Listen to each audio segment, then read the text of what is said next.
What's going on, guys? It's Jimmy here. Welcome to our daily show where we discuss everything you need to know about on a daily basis, including money, investing, the stock market, the fourth stimulus package update, and stimulus check update.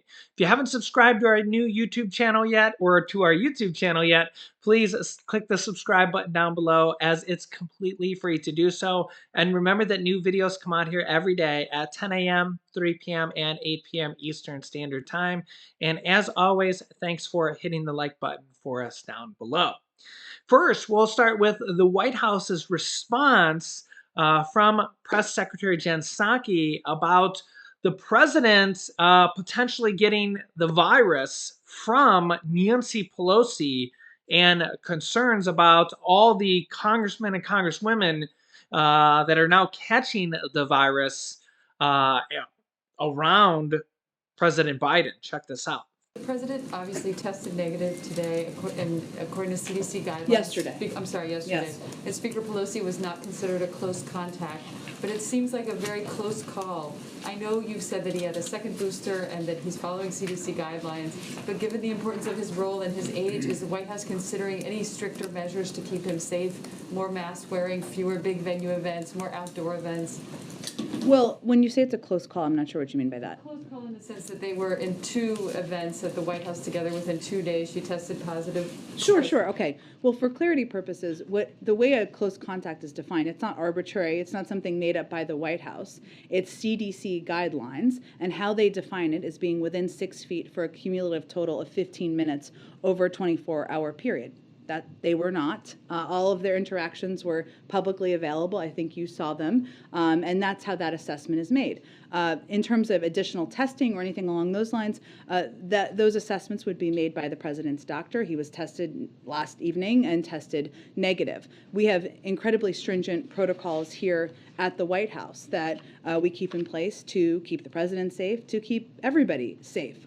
Those go over and above CDC guidelines, and that includes ensuring that anyone who is going to be around the president is tested. Every member of the staff is on a regular testing protocol. If you're going to see him in person, whether you're traveling with him or you're meeting in the Oval Office, you will be tested. We try to do socially distanced meetings when necessary. For those employees who test positive, they are required to isolate, of course, in alignment with CDC guidance, must test negative before returning to work. That is also a step that goes over and above. But we are going to continue to follow the protocols. And I would remind you and reiterate that we also put out a plan just a month ago that made clear that, well, COVID-19 will continue to be with us, and we will see cases rise and fall, as we are seeing them rise now, to be expected given the transmissibility of BA2. We now have steps to go back to many of our normal routines in alignment with what the CDC continues to recommend.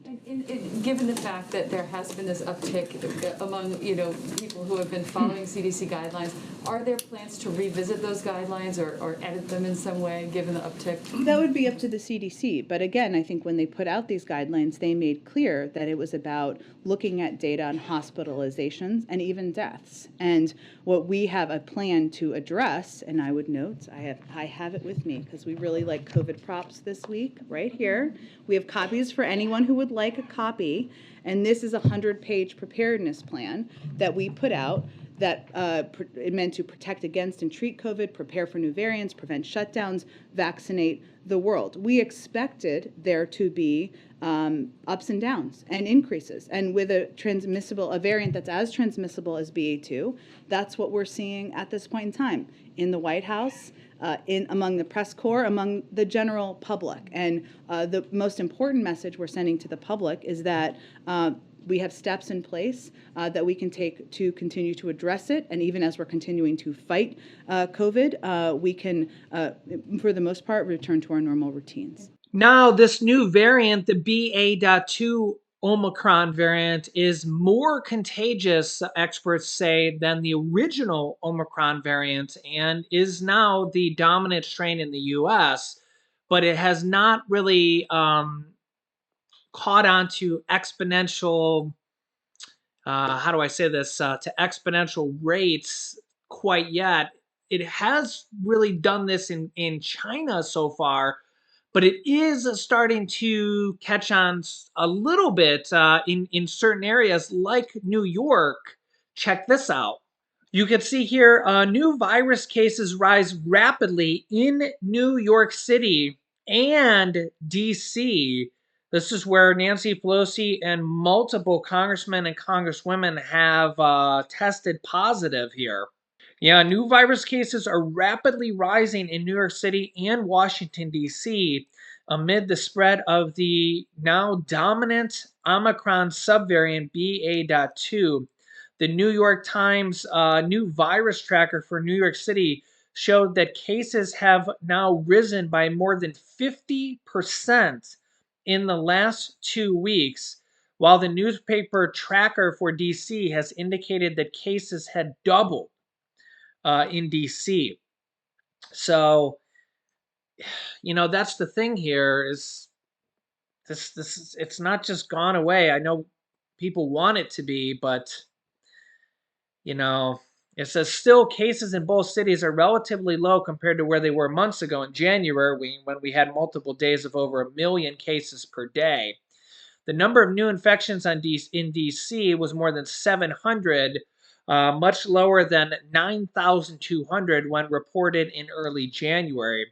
But they are increasing and rapidly. The number of new infections on Wednesday for New York City was roughly 800 cases compared to close to 40,000 in mid January. Yeah.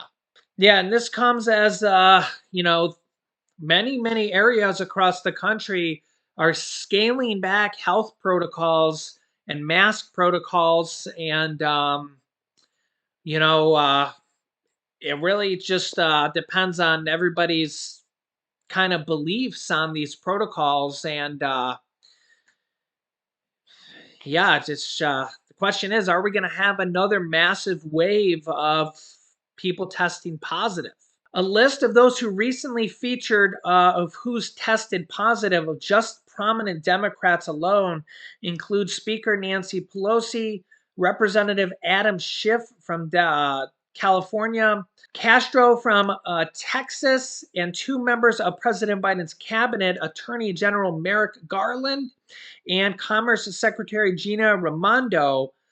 Biden's sister, Valerie Biden Owens, also tested positive this week. All but Pelosi appear to have been identified after attending Saturday's Gridiron Club dinner, an annual affair in Washington. Wow. The infections, some of them in proximity to the president, have put the White House on the defensive when it comes to the president's busy schedule amid the wave.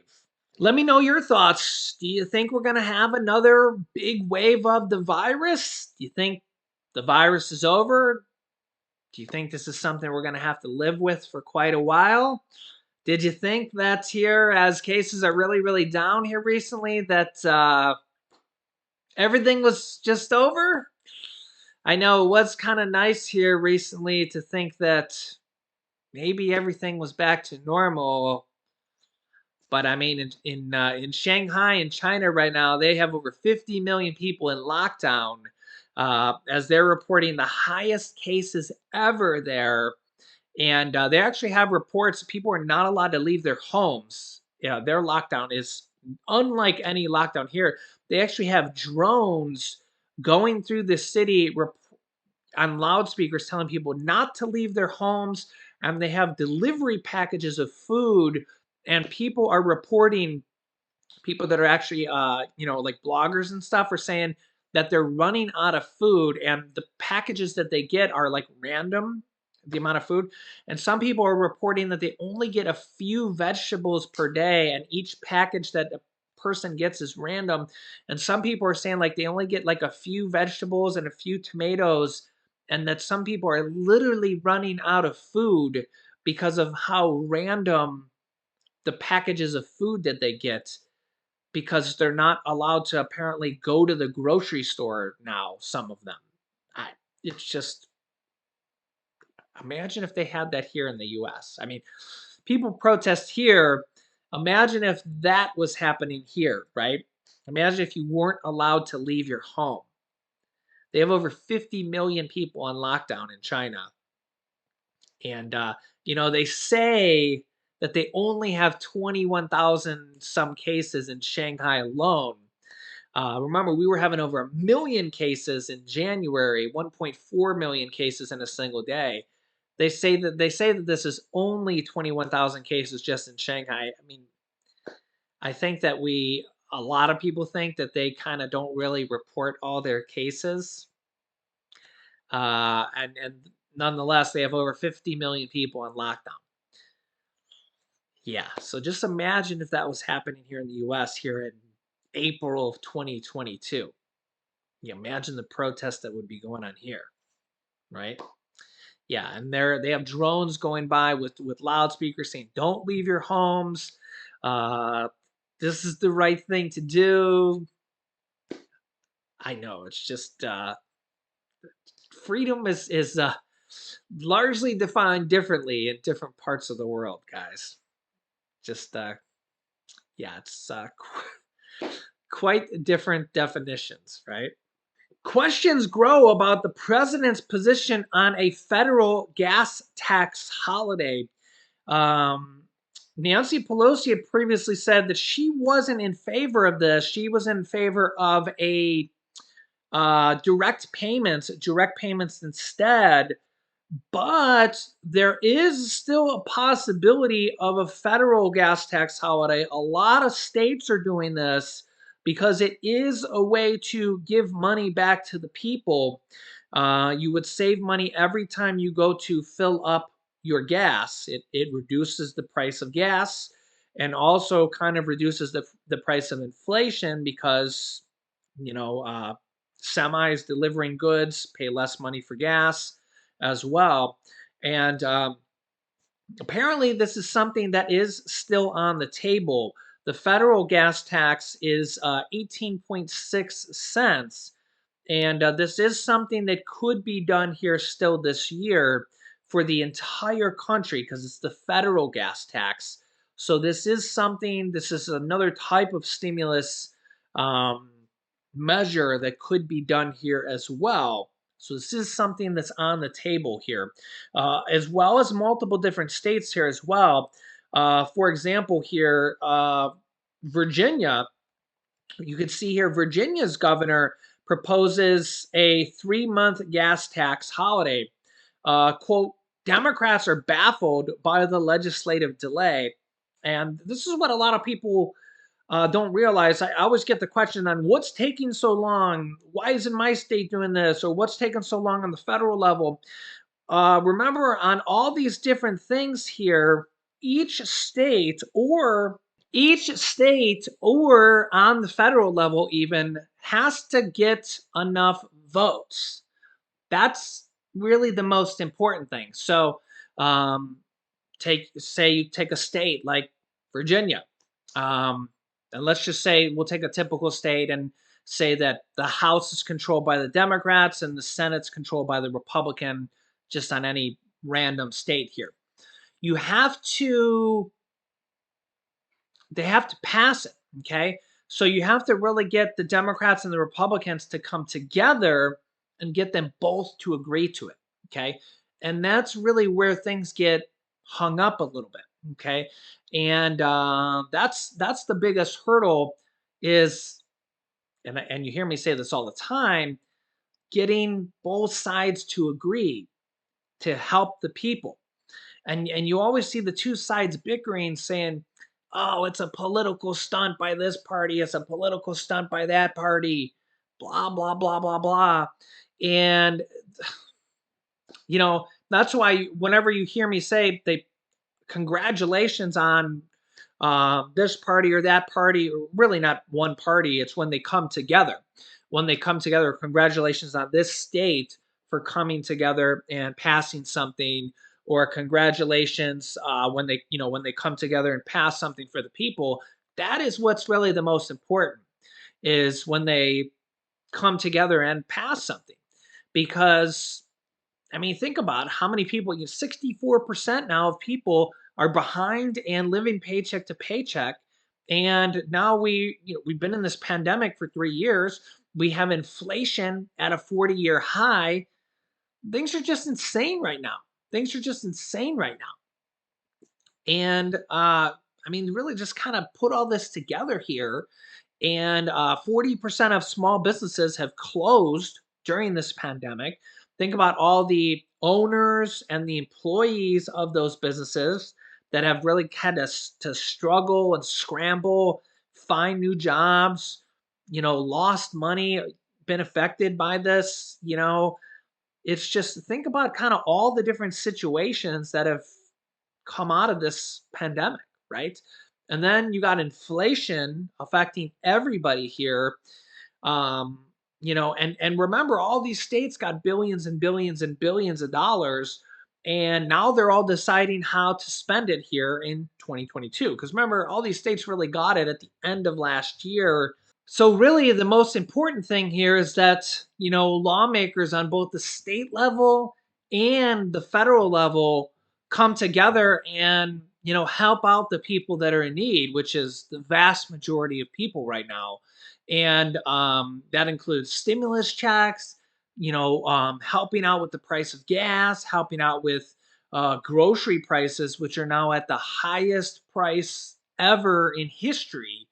And the problem here is that this is probably going to be like this, the way things are looking for the entire 2022, the entire rest of the year, most likely. So the good news is that we have a lot of different states and the federal government wants to help out with this in multiple different ways. But they got to get the votes. They got to get the votes. So that means either Republicans and Democrats have to come together on state levels and the federal level, or on the federal level, they pass it through the reconciliation process, which means Joe Manchin and Kirsten Sinema have to come together with the Democrats, or Republicans have to actually say, we want to help out the people too, and join with the Democrats. And on the state level, it's kind of the same thing. So, yeah, you can let me know your thoughts here, but this is, you got to remember that I get a lot of questions on why don't they just pass it? Why don't they just pass it? And you got to remember that our elected officials have to get along. They have to, Democrats and Republicans, you see a lot of these where, the Democrats are in control right now, but the Republicans don't want to vote yes on anything that the Democrats propose. So that kind of, that's it puts us between a rock and a hard place, and it's an election year, and you see a lot of Republicans don't want to give a win to Democrats. So Democrats may have to go it alone through the reconciliation process. But we also have a lot of states wanting to do this as well. Yeah, so you let me know your thoughts on all this. Yeah, so there's definitely, a lot of different things here in play. And we also have the child tax credits here in play.